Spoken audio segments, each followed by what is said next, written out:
छोटा सा कमरा, घुप अंधेरा, एक ही चारपाई जिस पर मैं बेबसी से लेटी आंसू बहा रही थी। ना जाने ये कैसी अंधेरी निकली थी, कैसा जुल्म था और क्यों था। जिस गांव से मैं ताल्लुक रखती थी वहां एक अजीब सी रस्म थी। गांव में जब भी किसी लड़की की शादी होने लगती तो इसकी पाक दामनी देखने के लिए इसे एक कुएं के पास लाया जाता और इस लड़के से पानी का धूल निकलवाया जाता। अगर पानी मिट्टी वाला आता तो सब समझते लड़की बदकिरदार है, यूं इससे कोई तब तक शादी ना करता जब तक वो लड़की 7 दिन तक अंधेरे कमरे में ना गुजरती। और अगर ढोल में पानी साफ सुथरा आता तो समझ जाते कि लड़की पाकीज़ा है, तो इसकी शादी धूमधाम से होती। बचपन से मैं इस रस्म को होते हुए देख रही थी। एक सुनसान सी जगह पर वो कुआं बना हुआ था और इसके करीब बस एक ही कमरा था जहाँ इस लड़की को रहना पड़ता, जो कुएं के गंदे पानी की वजह से वहां खरीद की जाती थी। 7 दिन का खाना पीने की तमाम अशिया वहां रख दी जाती थी। जब मैंने होश संभाला था, पहली बार मेरे घर में मेरी फुप्पू की बारी में पानी मैला और मिट्टी वाला निकला था। सबने पहले तो मेरी फुप्पू को खूब लानत मिलामत की, बदकिरदारी का इल्जाम लगाया। वो बेचारी रोती रही कि इसने ऐसा कुछ नहीं किया, लेकिन किसी ने इसकी एक नहीं सुनी। सबको इस कुएं के पानी पर यकीन था। कहते थे ये कुआं पाक है, पाक औरत के बारे में सच बता देता है। मुझे ये बात आज तक समझ नहीं आई थी, लेकिन मेरी फुप्पू को इस कमरे में बंद कर दिया गया, बाहर से ताला लगा दिया गया कि इन 7 दिनों में वो पाक हो जाएगी। वहां एक जाई नमाज रखा जाता कि इन 7 दिनों में वो ताकि इसकी बद अल्लाह से अपने गुनाह की तौबा करे, ताकि किरदारी माफ हो जाए और इसका दामन पाक हो जाए। 7 दिन बाद जब मेरी फुप्पू कमरे से बाहर निकलती तो इसकी रंगत पीली पड़ चुकी थी। वो नकाहत की वजह से ठीक से चल भी नहीं पा रही थी, लेकिन चुप थी। एक लफ्ज भी इसकी जबान पर नहीं था। इसे दोबारा कुएं के पास लाया गया और पानी का डोल भरोया गया। पानी इस बार साफ था। फिर इसकी शादी की तारीख रख दी गई, लेकिन शादी से चंद माह पहले ही वो मर गई थी। मरते वक्त इसका चेहरा बिल्कुल नीला सा था। सब कह रहे थे इसने जहर खा लिया है। मैं इस वक्त 10 बरस की थी। मुझे अपनी फुप्पू से बहुत मोहब्बत थी। इसके मरने पर मैं बहुत रोई थी और आज मेरे साथ भी वही होने जा रहा था। मुझे नहीं पता था कि पानी मैला क्यों आया था, क्योंकि मैं अच्छी तरह से जानती थी कि मैं पाकदार हूँ। मैंने ऐसा कुछ भी नहीं किया। पूरा कमरा बंद था। ये खिड़की तक वहां मौजूद नहीं थी कि दिन की रोशनी का गुजर भी होता। बस एक पंखा चल रहा था। रात का अंधेरा शायद छा चुका होगा। सुनसान सी जगह है। कुछ दूर जंगल बयाबान का सिलसिला शुरू हो जाता है। कहीं कोई जंगली जानवर ही आकर दरवाजा तोड़कर मुझ पर हमला ही ना कर दे।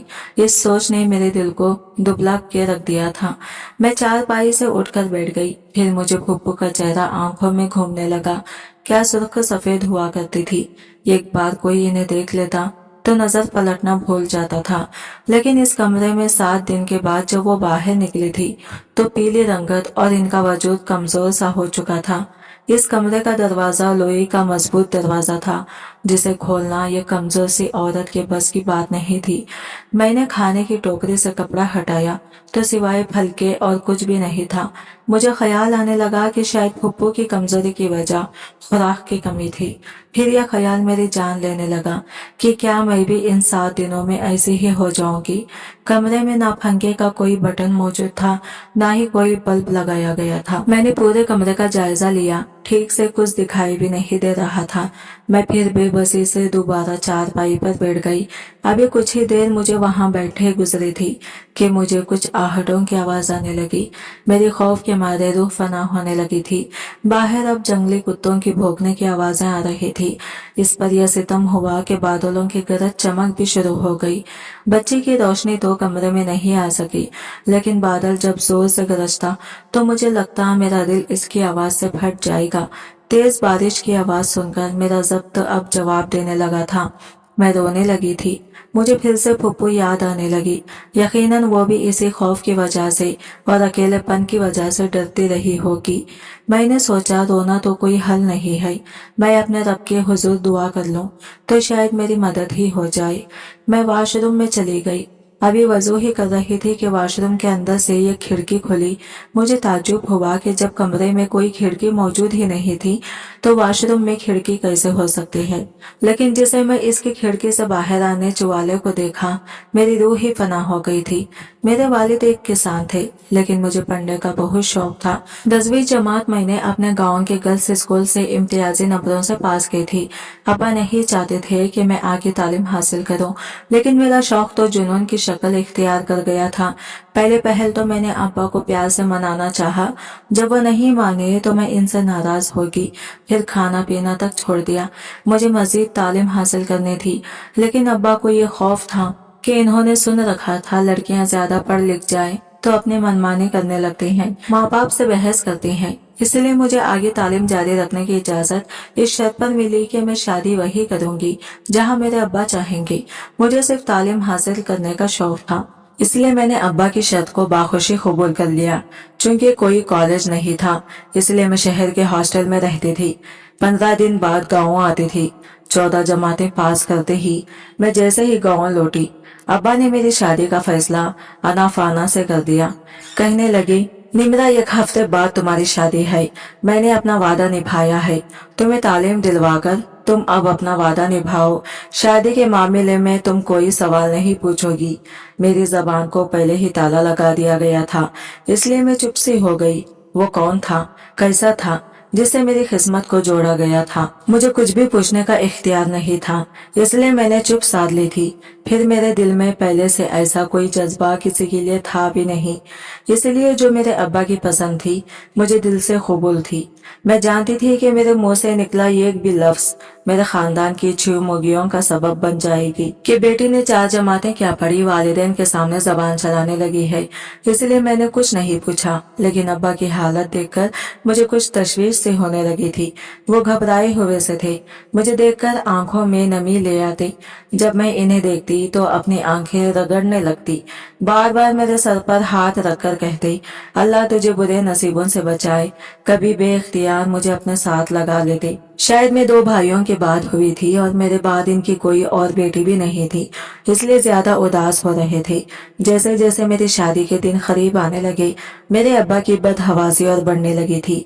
वजह क्या थी मैं नहीं जानती थी, लेकिन शादी से 2 दिन पहले मेरी अम्मा मेरे कमरे में आई। जो सवाल उन्होंने मुझसे पूछा मैं सुनकर शशुदरा से रह गई थी। अम्मा कहने लगी कि निम्रा, कल तुम्हें पाक कुएं में ले जाना है। देख, तो 4 साल शहर के हॉस्टल में रही है, कॉलेज में पढ़ती रही है। मुझे बता दे कि अपने बाप की इज्जत का जनाजा तो नहीं निकाल दिया। कल सबके सामने तेरी पाक दामानी का इम्तिहान है। अगर कुछ भी गलत हुआ तो तेरे अब्बा तो जीते जी मर जाएंगे। ये कहकर अम्मा रोने लगी। मैंने कहा, अम्मा ऐसा कुछ नहीं है, मैं तो नकाब में रहती थी। मैंने ऐसा कुछ भी नहीं किया कि अब्बा की इज्जत पर हुर्फ भी आ जाए। मेरी बात पर अम्मा कुछ मुतमईन सी हो गई थी। 14 जमातें पढ़ने के बाद भी इस कुएं की कहानी मेरे समझ से बाहर थी। आखिर ऐसा कैसे हो सकता है कि ये कुएं से किसी लड़के के किरदार का अंदाजा लगाया जा सके? अगर आम तौर पर बात जाए तो कुएं के पानी का मैला होना आम सी बात है। मिट्टी की वजह से पानी ऐसा हो सकता है। कभी मिट्टी की सतह बिल्कुल पानी की तय में बैठ जाए तो पानी साफ होता है। फिर इससे किसी लड़की के बद किरदार और आला किरदार होने का कैसे अंदाजा लगाया जा सकता है? बहरहाल मैं मुतमईन थी, क्योंकि अपने किरदार की पाकीज़गी को मुझसे बेहतर कौन जान सकता था। लेकिन मेरे होश इस वक्त उड़े जब कुएं के मिटियाले रंग के पानी ने मुझे पाक दामन होते हुए भी बद किरदार होने का खुलास लाइसेंस दे दिया था। मैं बुरी तरह से दंग रह गई थी, बदहवास सी हो गई थी। मैंने सबसे बहुत कहा कि ये कुआं झूठा है। मैंने ऐसा कभी भी कुछ नहीं किया जो मेरे बाप की जिल्लत का सबब बने। अगर आप लोगों को यकीन नहीं तो बेशक मेरा मेडिकल चेकअप करवा कर देख लें। अब तो तरक्की हो चुकी है। खुदारा इस बेबुनियादी रस्म पर यकीन करके बेगुनाह नहीं तो बेशक मेरा मेडिकल चेकअप करवा कर देख लें। अब तो तरक्की हो चुकी है। खुदारा इस बेबुनियादी सी रस्म पर यकीन करके बेगुनाह लड़कियों को इस सुनसान बेबान वीराने में बंद ना किया जाए। लेकिन मेरी किसी एक ना सुनी। अब्बा ने तो किसी बेजान मुजस्सिमे की तरह यूं बैठ गई जैसे मैंने बेच बेच कर कोई गुनाह किया हो। मुझ पर लोगों ने बहुत तोहमतें लगाई। अब्बा से मेरे बारे में कहने लगे, देख ले कमाल, तुझे कहा भी था कि बेटी को शहर पढ़ने ना भेज। देख कैसी खाक उड़ाई है तेरी बेटी ने तेरे सर पर। मैं अब्बा के सामने बैठकर रोती रही, बिलबिलाती रही कि अब्बा मैंने ऐसा कुछ नहीं किया। बेशक मेरा मेडिकल चेकअप करवा लिया जाए, लेकिन सब लोगों को इस पाक कुएं की सच्चाई पर यकीन था जिसके झूठे होने की मैं कसम खा सकती थी। भला अपने किरदार के बारे में मुझसे बेहतर और कौन जान सकता था। मुझे कमरे में बंद कर दिया गया। वॉशरूम की खिड़की पर एक मर्दाना हाथ देख मेरी रूह फना हो गई थी। मैं जल्दी से वॉशरूम से बाहर निकल गई और वॉशरूम का दरवाजा बंद करके कुंडी लगा दी। फिर सोचने लगी कि ये क्या माजरा था। एक सुनसान बेबान जगह पर एक वाहिद कमरा ही था, आगे पीछे कुछ भी नहीं था। फिर जब कमरे में कोई खिड़की मौजूद ही नहीं थी और बेजाहिर देखने पर वॉशरूम में भी कोई खिड़की नजर नहीं आती थी, फिर ये खिड़की कहाँ से आ गई और एक मर्दाना हाथ। कुछ ही देर बाद जब वॉशरूम के अंदर से दरवाजे पर दस्तक हुई, मेरा कलेजा फट जाएगा। मैं इस कदर खौफजदा थी कि जैसे खौफ के मारे ही मर जाऊंगी। वॉशरूम का दरवाजा भी लोहे था, बहुत जोर जोर से धड़धड़ाया गया, लेकिन मैं खौफ के मारे एक कोने में छुपकर बैठी रही। दरवाजा नहीं खोला, मुझे किसी की आवाज सुनाई नहीं दी गई थी, बस दरवाजा ही खटखटाता रहा। फिर कुछ देर बाद खामोशी हो गई। ना जाने रोते रोते कब मेरी आंख लग गई। सुबह उठकर भी जब मुझे रात का ख्याल आता तो मुझे डर लगने लगता। पूरा दिन मैं खौफ की हालत में गुजारा था। भूख से जब मैं बेहाल होने लगी तो मैंने कमरे में मौजूदा फल खाने शुरू कर दिए। रात को फिर से दरवाजा बजने लगा, लेकिन मैंने दरवाजा नहीं खोला। इससे अगली सुबह मैं ये सोच चुकी थी कि वॉशरूम का अच्छे से जायजा लूंगी।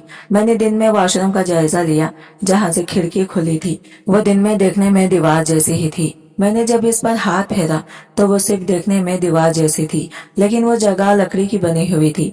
मैंने इसे बाहर की जानिब ढकेलना शुरू किया। कुछ जोर लगाने पर वो खिड़की खुल गई थी। मैंने अंदर झांकर देखा तो एक पतली सी बंद गली थी जिसकी छत बंद थी और गली में भी अंधेरा सा था। मुझे खौफ तो बहुत महसूस हो रहा था, लेकिन मैं इस खिड़की के जरिए से इस गली में उतर गई। मुझे उम्मीद सी हुई कि शायद मैं यहाँ से निकल सकूं। वो गली इतनी तंग थी कि सिर्फ दो अफराद की बामुश्किल गुजर सकते थे। मैं डरते डरते आगे बढ़ने लगी। जैसे जैसे मैं आगे बढ़ रही थी, इस गली में रोशनी से होने लगी थी। गली की छत पर गोल गोल सुराख मौजूद थी जिससे सूरज की रोशनी अंदर दाखिल हो रही थी। मैं चलती चली जा रही थी। सामने एक दीवार थी जिससे रास्ता बंद हो चुका था। चल चल कर मैं थक चुकी थी।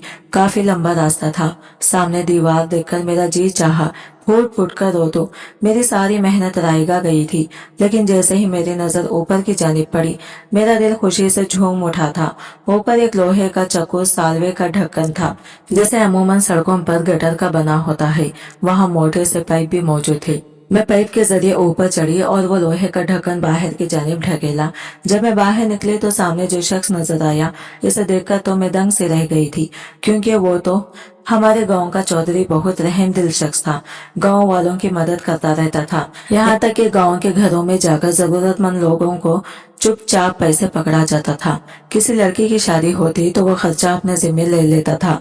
कहता था ये सब मेरी बेटियां हैं, इसलिए गांव की कोई भी लड़की इससे पर्दा नहीं करती थी, क्योंकि वो हमारे बाप की उम्र से भी बड़ा था। फिर हमारे सरों पर बाप की तरह प्यार देता था। पूरे गांव में इसकी बहुत इज्जत थी। लोग इसे अपना बाप मानने लगे थे। इनके बड़े से महल में मैं कब की बात जा चुकी थी।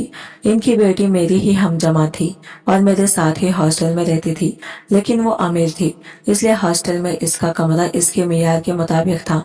मैं गरीब किसान की बेटी थी, इसलिए एक छोटे से मुनासिब किराए के कमरे में रहती थी। लेकिन इस लड़के में गुरूर नाम का कोई चीज नहीं था। जब भी मुझे गाँव जाना होता तब वो भी अपने गाड़ी में बैठकर गाँव जाने लगती तो मुझसे कहती, निम्रा मेरे साथ ही चलो, गाँव पहुंचकर मैं तुम्हें तुम्हारे घर तक पहुंचा दूंगी। लेकिन मैं मना कर देती कि मुझे अब्बा लेने आएंगे, इन्हीं के साथ जाऊंगी। मेरी बात सुनकर वो चौधरी साहब कहते कि बेटा तुम मेरे साथ चलो, मैं कमाल से कह दूंगा कि तुम मेरे साथ आई हो। वो अपनी गाड़ी में ड्राइवर के साथ खुद अपनी बेटी को लेने आते थे। मैं इनकी गाड़ी में बैठ जाती, वो मुझे घर तक छोड़ते और मेरे वालिद को कहते कि ये मेरे साथ आई है। मेरे अब्बा इनका शुक्रिया अदा करते नहीं थकते थे। कई बार पढ़ाई के सिलसिले में मैं अपने अब्बा के साथ इस चौधरी साहिब के महल भी गई थी। इनकी बेटी मेरी हम जमात थी, तो अक्सर कभी मुझे कुछ पूछना होता तो मैं अब्बा के साथ चली जाती थी। आज वो लोहे का ढक्कन उठाकर इनके महल का पिछला हिस्सा देकर मेरा दिल खुशी से बाग बाग हुआ था। मैं अपने मसीहा के पास पहुंच गई थी। यकीनन वो मेरी मदद जरूर करेंगे। जिस कदर वो नरम खुश गुफ्तार थे, मेरी बात को समझने की कोशिश करेंगे। इससे पहले कि मैं भागकर अगले हिस्से में जाती, ये एकदम मेरे पैर वही जम गए थे। मेरे दिमाग ने मुझे बरवक्त रोका था कि अगर यही मेरा मसीहा है तो इस कमरे का रास्ता इनके घर तक कैसे पहुंचा रहा है। जिस कमरे को एक सुनसान की जगह बनाया गया है, वहां पिछले हिस्से में बाग सा बना हुआ था। ऊंचे ऊंचे दरख्त लगे हुए थे। मैं वहां मौजूद दरख्तों की आड़ में छुप गई। मेरी छुट्टी जिसने मुझे खतरे की घंटे सुनाई थी, रात तक मैं वही बैठी रही।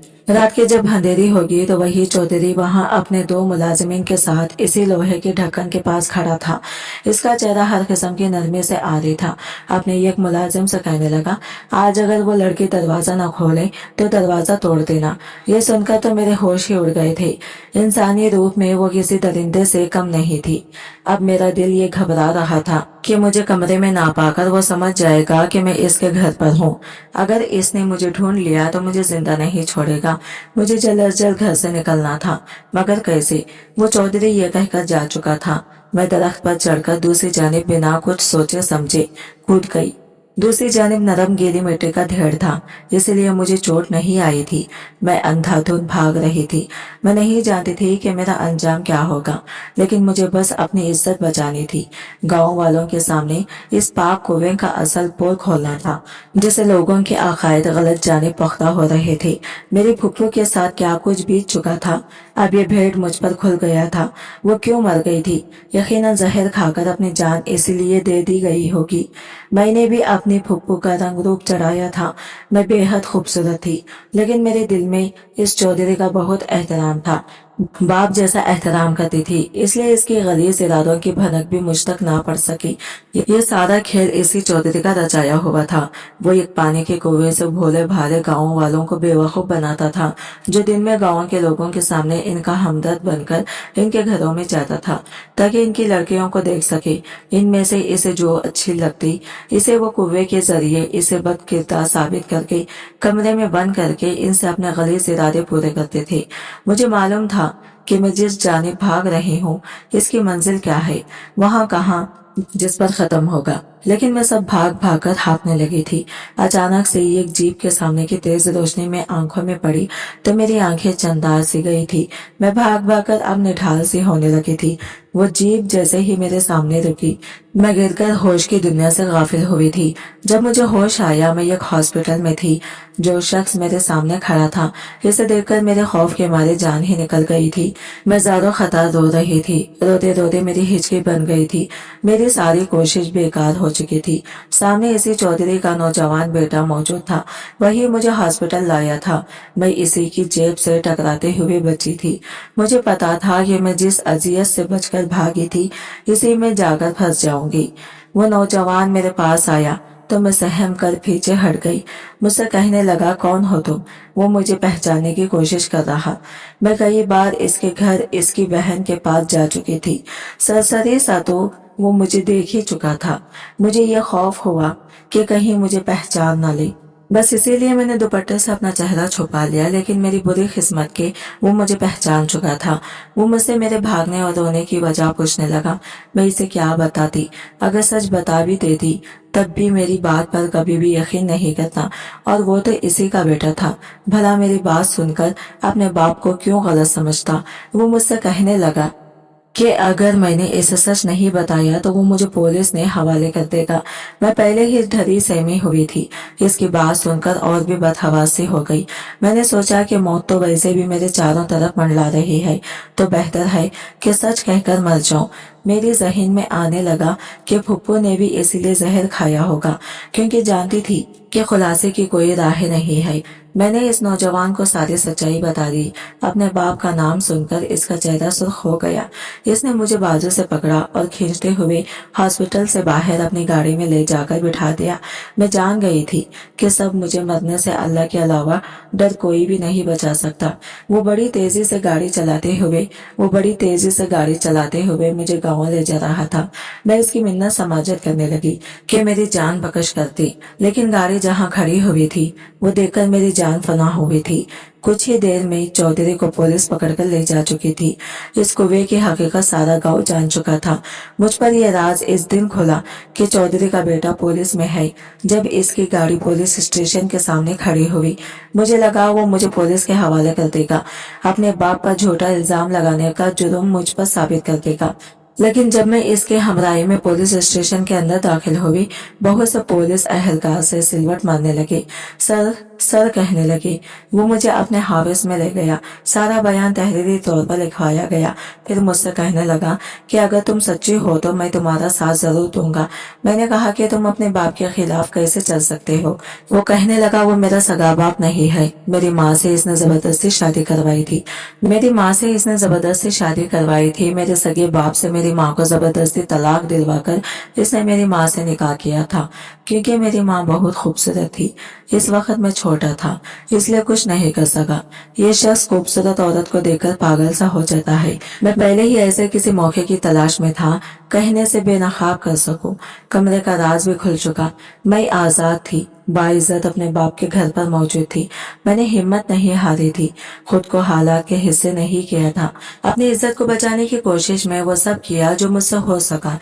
इसलिए अल्लाह ने मेरे हर कदम पर हिफाजत भी की थी। मेरी वजह से आज एक रस्म टूटी थी।